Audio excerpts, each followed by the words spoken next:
Imagine yourself communicating with a difference. Pandimensional Solutions helps you do this. Whether live spectator events, taped broadcasts, or real-time audience-engaging programs, you can benefit immediately from the tools Pandimensional Solutions will share with you. Do you want to make a difference? Contact us at pandimensional.com.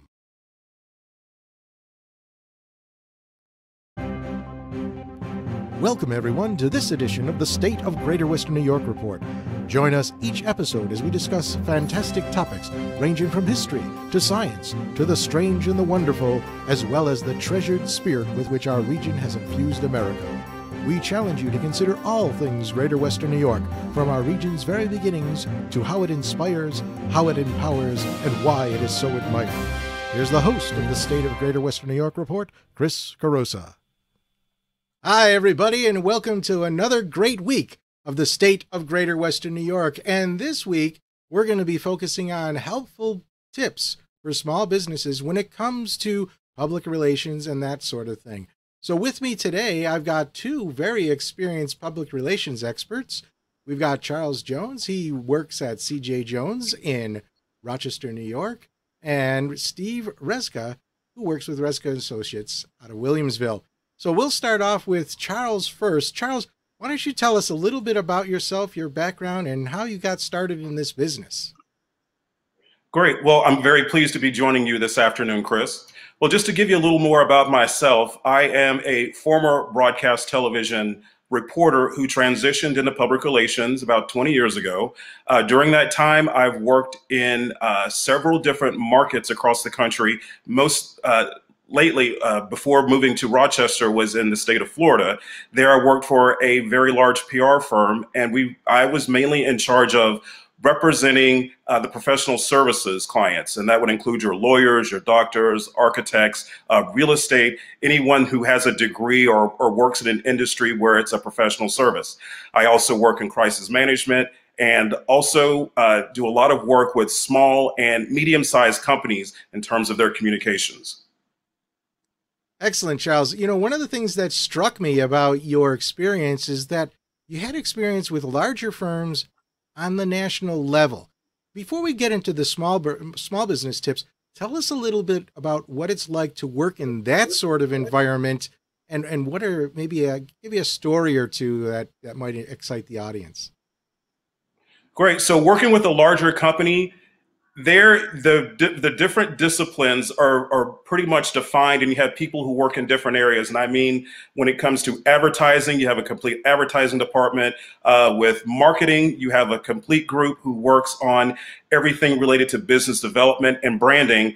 And then with the larger companies, you have a complete PR department, and they're mainly in charge of reputation issues, building relationships with people who can make or break a company, as well as just general publicity overall, just mainly teaching the public about a particular product or service. So what was it like when you're dealing on the national level with PR? What are some of the experiences that you have there that maybe might be a little bit different than working with the local media within the greater Western New York region? Sure. So working for a larger company, you have name recognition. So usually when you're working with the press or you're working with individuals such as community organizations, they will have a familiarity already with the company and might know some of its branding and its reputation. So with a larger company, it's often easier to get news coverage or to develop sponsorships with different organizations because they have some familiarity with the company. The challenge that you often see with a smaller company is that you don't have as many people to help you in terms of your communications program. So usually it'll fall in the lap of one person who's responsible for just about everything. So that person generally needs to be pretty dynamic, that can handle all different aspects of the communications and marketing and business development initiatives that a company might have.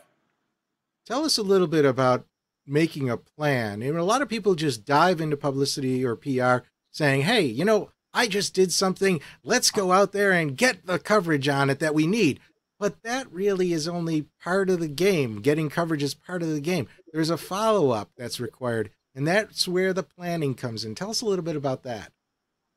Great. So with planning, anytime I work with a client, I always want to have a consultation where we go over several key things. Number one, what is your goal? And number two, who is your audience? Because everything that we do in terms of a communications program needs to relate back to what the overall goal is and who your audience is. Also, with a plan, you want to make sure that it's simple and realistic. And that's sometimes a challenge because there's a tendency to want to do everything and do it all at one time. And oftentimes a program will have to be done in stages. So you want to make sure that you keep a plan that's realistic, and i.e., is this something that we could actually accomplish? Also, too, with a plan, there's a budget that's involved and also your time. So when you're putting together a plan, those are two key issues that you want to have as a part of the overall campaign is, once again, watching our budget and developing, looking at our time, like how much time will this take? Because sometimes it's very easy to say, oh, I think we should do social media and we should do speaking engagements. But then when you start to put these things into action, you realize it's going to take a lot of time to do all those things together. And also, too, you have to look at the money because doing a lot of things all at once can be very costly. Right. And, PR, even though it's free media, it actually does cost money because you often will have to hire professionals like the two that we have here to help you get along because they have experience. They know how to make the introductions. Sure, you can do it all by yourself. And a lot of people have done it all by themselves. But it's a lot easier if you're working with somebody who knows all the ins and outs, knows the local media personally, because one of the ways that you get around, say, the lack of name recognition is you hire somebody who does have name recognition. So that helps a lot. Charles, speaking about hiring people, how do you go about deciding who are the right people to execute the plan? Correct. So if you own a company, for example, I work with a lot of law firms. And with a law firm, you have to delegate work in terms of promoting the law firm and working with clients because there's several different keys and aspects of an overall legal marketing campaign, for example. So when you're laying out what it is that we want to do, once you get that plan together, saying, okay, this is the services that we want to sell. These are the key clients. These are the people that we want to market our services to. Then you have to look within the law firm and say, okay, so lawyer A, you're very good at public speaking. Lawyer B, you're very good at writing. And lawyer C, you're very good at doing the work and making and accomplishing the client goals. So all those things work together. So then you want to assign things. For example, if you're doing a trade show, or if you're going to, let's say, a sector event, let's say for like the oil industry, you want to make sure that you have people, if you decide to buy a trade show booth, that has the people at the booth are able to engage effectively with the people who come to the booth. I see a lot of times people will waste money on campaigns where, let's say, for example, they buy a trade show booth, but they have the wrong people there, and the people are just not engaged with the people at the show. They are not taking names and collecting information, and all that's very valuable, and it's also very costly. So when you're spending money on these campaigns, you want to make sure that you have the best writers. You want to make sure you have people who are able to form relationships. And for example, the main reason why you would hire someone to do public relations for you, especially if you're dealing with the media, is just someone who has relationships with the media, someone who can pick up the phone, or someone who knows where to go to get the information or where to find the contact information for people who would be interested in covering news about your company. We have a question that came in. And by the way, if you do want to ask a question and you're watching live, because you have to be watching this live in order to ask the question, just go to the chat room or the Q&A, and I will pick up the questions and pass them along to our guests. So we have a question here, and that is, can you offer an example of a good PR campaign? This is one that people would have seen. Now, it doesn't necessarily have to be local if it's easier to pick one that's national. But before you answer that question, though, I'm going to add a little twist. What's the difference between PR and advertising? Okay, so advertising is exactly what you think it is. Advertising are the ads that you see on TV. It's the ads that you see in the newspaper. And advertising is mainly aimed towards selling and promotions. Public relations is about relationship building. You're building relationships with the key audiences who can make or break your business. And that's very important because PR is mainly based on your reputation. And so you always want to keep a positive reputation and engagement with your customers, with your clients, with government officials, anyone who you believe can make a difference in terms of the success of your company.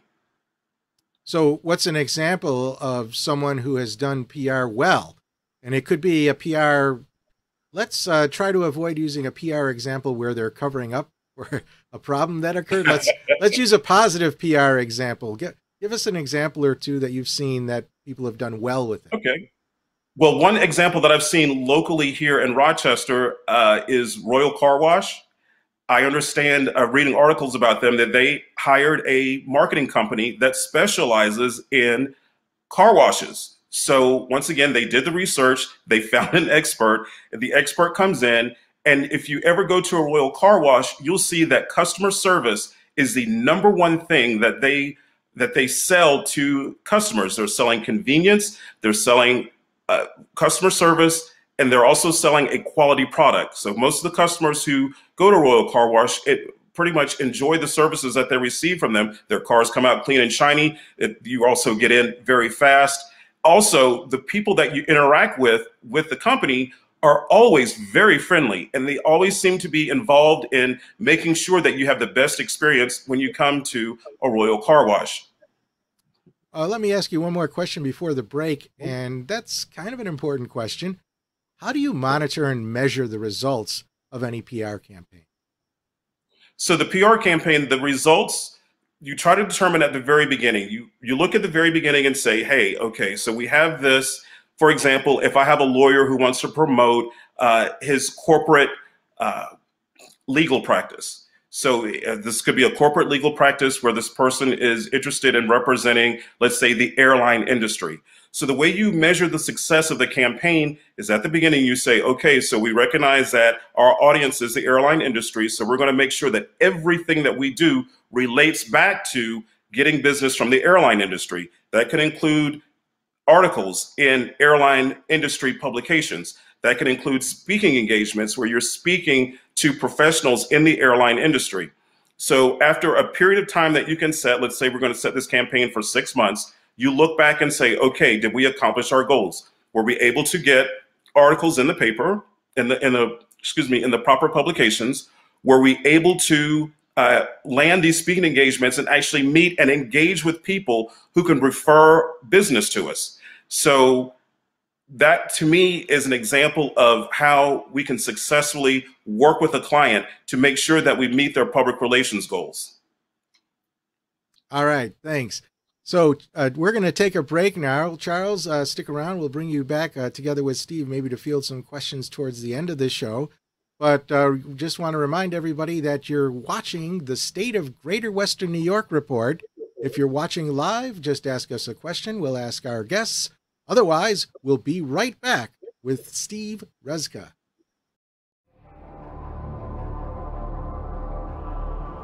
Through the mists of time, nature and man have both created and buried treasures beyond the imagination. With the ages, these riches slowly dissolve into mere myths until they are forever forgotten. But there are those brave souls who tirelessly cling to the truth, ever seeking to discover the undiscovered, to reveal what has always been there, to uncover the hidden gems of a land thought forsaken but loved by millions.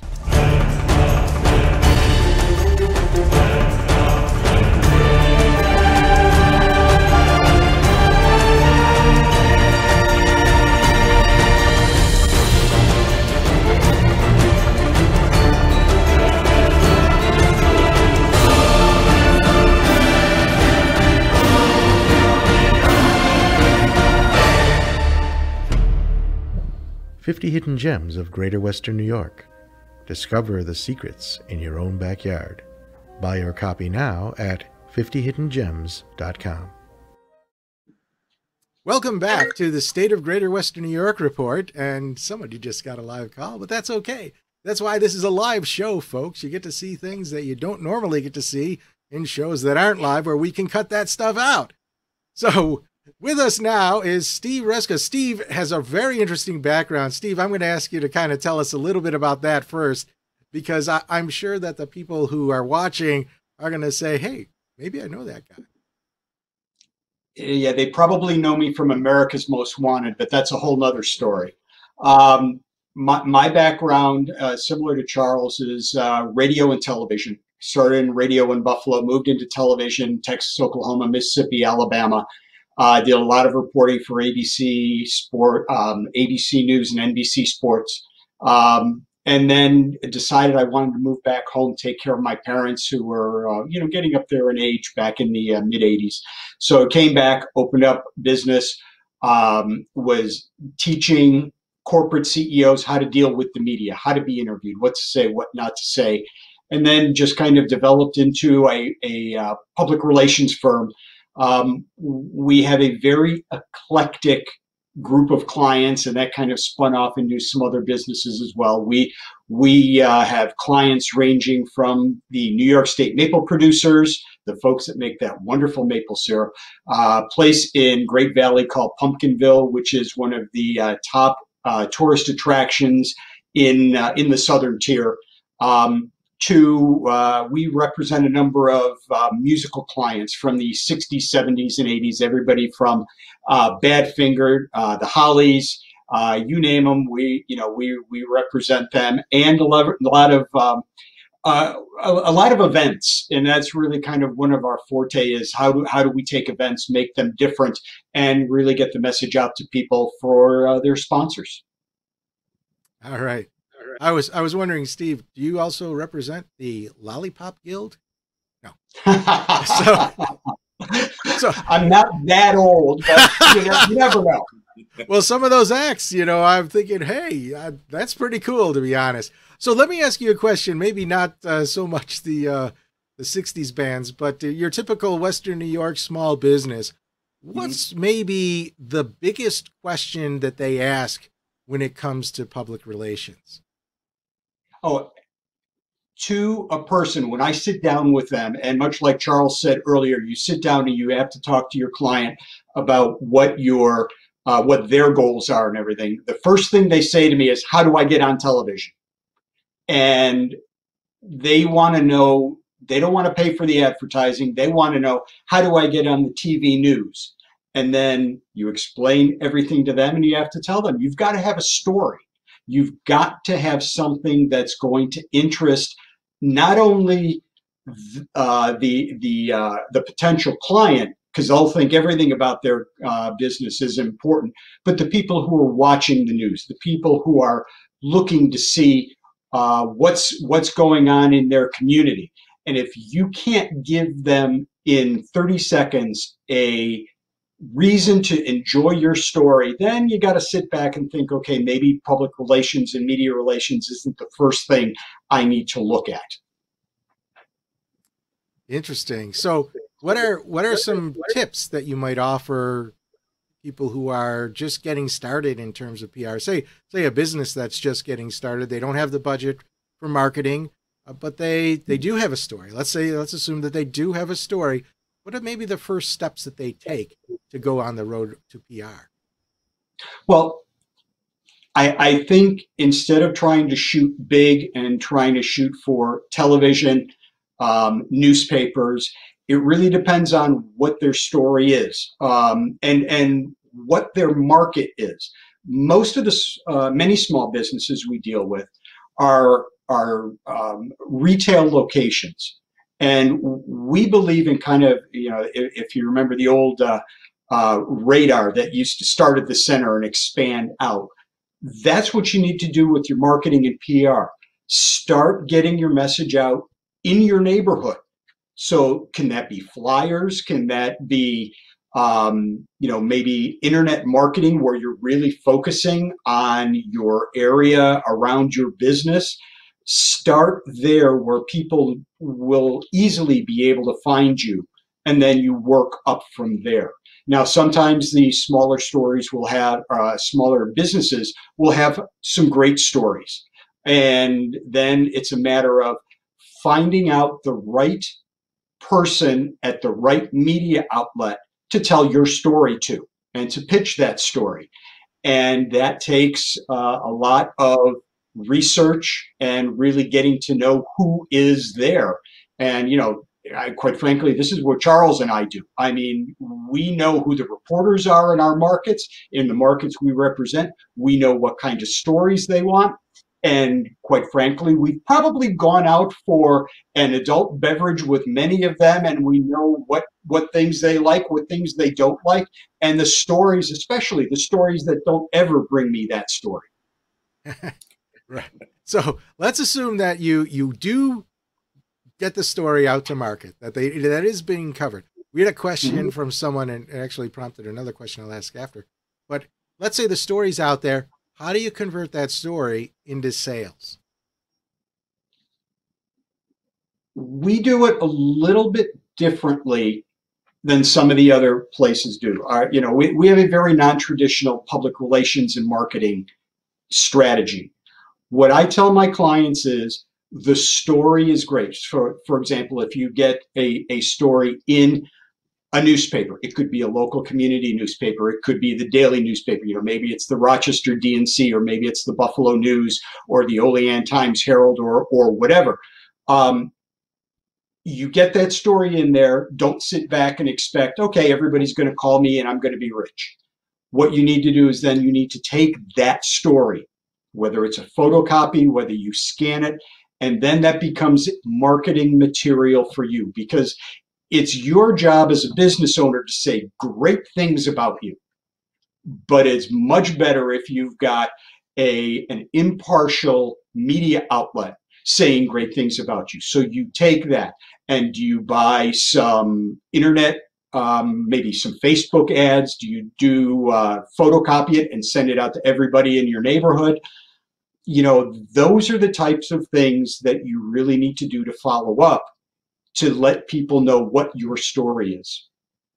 So it makes me wonder, this was the follow-up question that I had to that was, is there any difference between how you use PR, how you follow through with the PR when it comes to a nonprofit, something where that an organization's that not selling goods, they're selling ideas, or they're I don't know what nonprofits do, whatever they do, but they're not trying to get you to buy something, they're trying to get you to help them or anything like that. So what's different in that follow-up or follow-through with PR for those types of entities?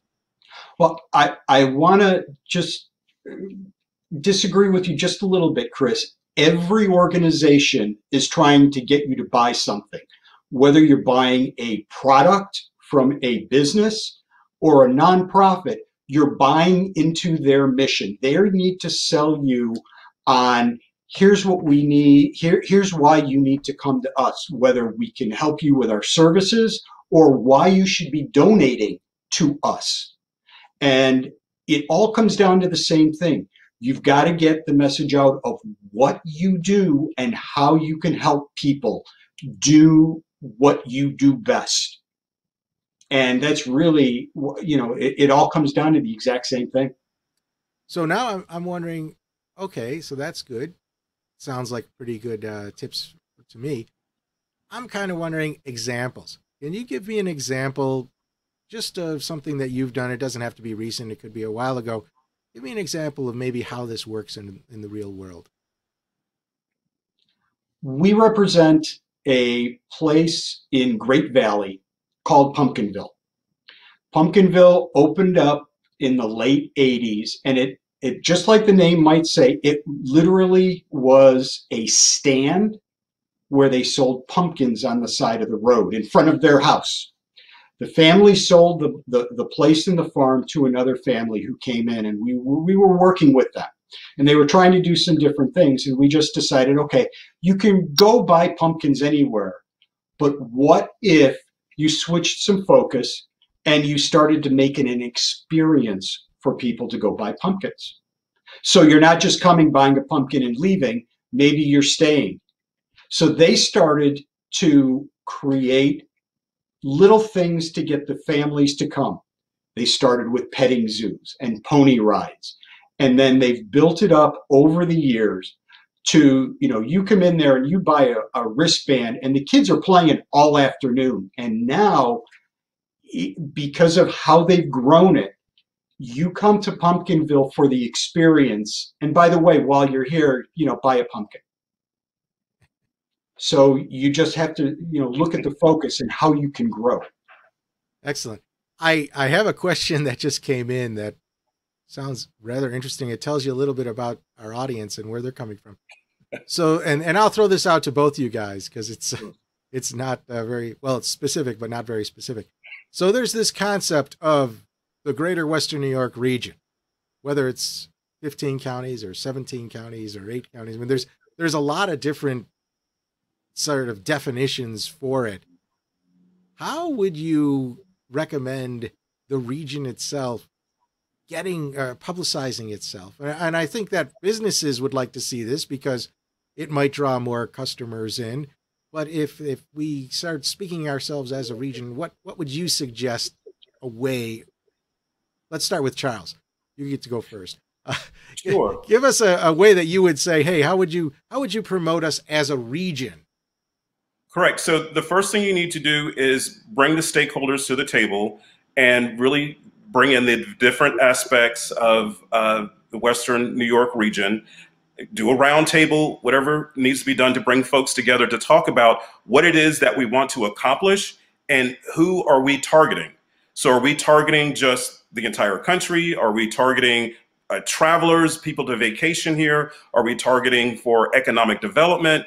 You want to, because there's different PR campaigns as a part of like the main strategy. So I guess the main strategy could be promote Western New York, but then you have to look at the different areas that we would like to promote. So there is a campaign that needs to be developed for each of those. It's kind of hard to do like an overall sweeping campaign like that.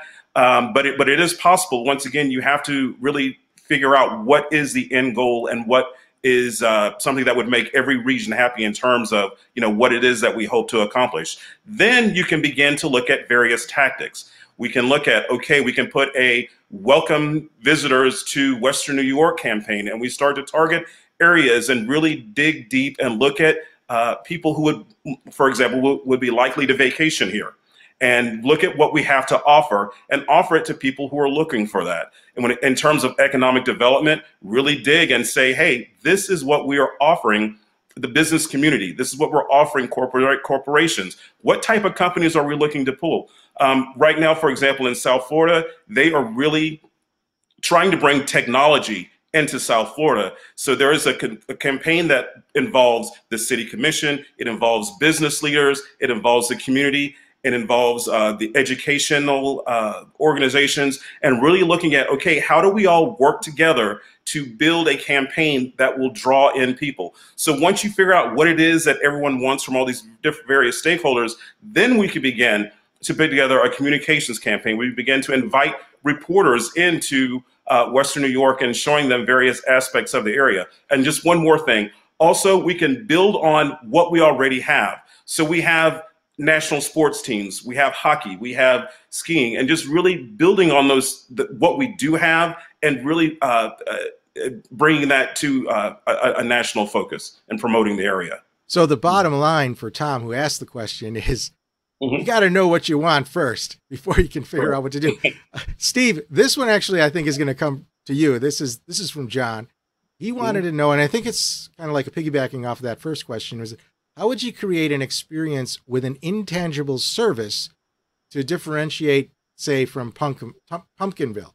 So it's an intangible service, and I don't know, John, if you want to elaborate that on what you mean by intangible service. But Steve, go ahead and take a grab. Try to answer it quickly because we're almost at our end time. Right. It's difficult to say without knowing what the service is. But you've got to sit down and you got to figure out what the end goal is, and kind of come back from there. One thing really quick, what we did with the Sorrento Cheese Italian Heritage Festival in Buffalo years ago. It was the same crowd, the same number of people. What are we going to do? How do we get something different? Okay, well, they always have a little bit of entertainment here and there. It's like, okay, well, why don't we bring in a name act? So we tried to do something different. So we brought in Chuck Mangione, whose brother Gap is in Rochester. First time they played together on stage in like 10 years. Got great crowds. They came back and said, okay, what are we doing next time? Well, we got, for the first time, Gary Lewis and the Playboys and Ricky Martin, the son of Dean Martin. Well, as most people in my generation know, Martin and Lewis. Well, it was Martin and Lewis together again for the first time. They came and they actually sang on stage, and it was the first time they ever met because they had never met through the many decades. What was this all? It was all an intent, putting together an event to try and sell an intangible image for Sorrento cheese and their products. Excellent. Well, Tom, right. John, I hope that gave you a hint of an answer to begin with. Charles and Steve, thank you very much for participating in this week's State of Greater Western New York report. I'm sure we'll hear from you more in the future because you guys are both doing some pretty cool things. As far as everybody else out there in the state of Greater Western New York or the Greater Western New York region, thank you again for being a part of the show. And remember, you can always ask questions of our guest if you're watching live. If you're watching live, you get an invitation to watch it. Anybody could sign up and get the invitation. Just go to stateof.greaterwesternnewyork.com, sign up, register, and you'll be getting invitations to these weekly shows. But right now, I'm just going to say thank you for being a part of the show. Thank you for participating, and we'll see you next week.